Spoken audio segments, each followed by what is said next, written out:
So Samsung just announced their third generation of folding devices, which are the Z Flip 3 and the Z Fold 3. But are these worth the hype? That's exactly what we are gonna find out in this video. So keep watching.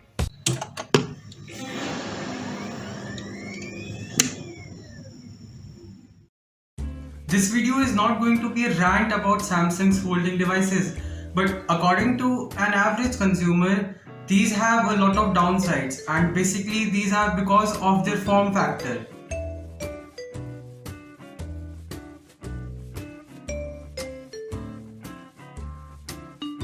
Both these phones have really high-end specs like 12 gigs of RAM and 250 GB of ultra-fast storage.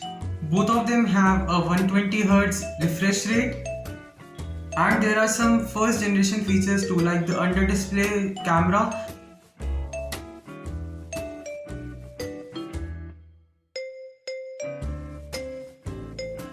and also the IPX8 resistance. Although the IPX8 resistance is not the first generation one, but it is seen the first time in the Samsung Galaxy Fold devices. Now the X means that it is not dust resistant, which was the major problem with hinged devices, because dust can get into the screen and damage it, but these are splash proof and waterproof.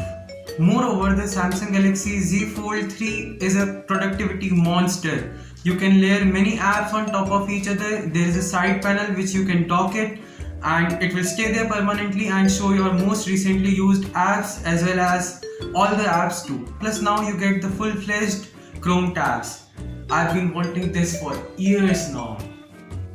But this is where the good stuff pretty much ends. A 120Hz display screen can consume battery life pretty quickly, and the under display camera is really visible to the naked eye. It has a less pixel density than the rest of the screen, and you can see it. And just think about this, you can see your alarms and notifications and change songs just by looking at your normal smartphone also. You don't even need to open that, you can just do that from the lock screen itself. Personally, I mostly use my phone to A. watch videos and B. listen to songs while I'm running. And the Z Fold 3 might be a form problem to fit in my pocket, because my pockets are not deep at all, and if Samsung wants me to buy a watch for that, it's basically useless. I would just use my normal phone to listen to songs which pairs up with my buds, and I can just double tap on them to change the song rather than using the small screen on the Z Flip. Talking about watching videos, you can also watch 1080 pixel videos on the Samsung Galaxy A10s, which is almost 1/7 the price of the Z Flip. In the third generation of their devices, Samsung has really put in some serious efforts to hide the crease which can be seen when you fold the phones. But it is not any better than the previous generations. And I think no one would like to see a crease in their smartphone screens when every time they open their smartphone.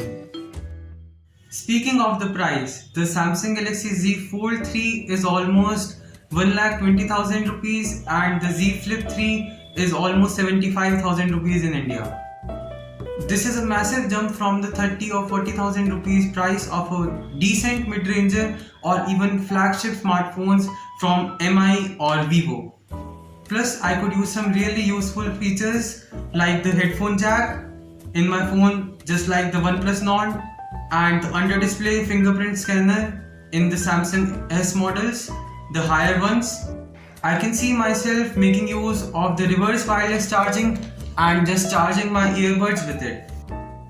And if you look at the price to performance ratio, I think the S21 Fan Edition and even the Samsung Galaxy Note series take it away. I think these phones are just for enthusiasts and are not even made for the common people, because they are highly overpriced and deliver less features than any mid-ranger or a flagship phone. Again, I'm just giving my opinion, and I can see the demands of folding phones rising in the future. But as of now, I do not advise you to buy these phones, and if you need to buy a new phone, just go for a decent mid-ranger or even the flagship phones from Apple or Samsung too. because Apple also provides highly feature-packed phones at a lower price than the Z Fold 3. So this generation of Samsung devices is probably a skip here. But do you know what is not a skip? Subscribing to my channel with the notifications on. And please like this video if you like the content and want me to make more like this. And please comment in the comment section what you want me to make the next video on.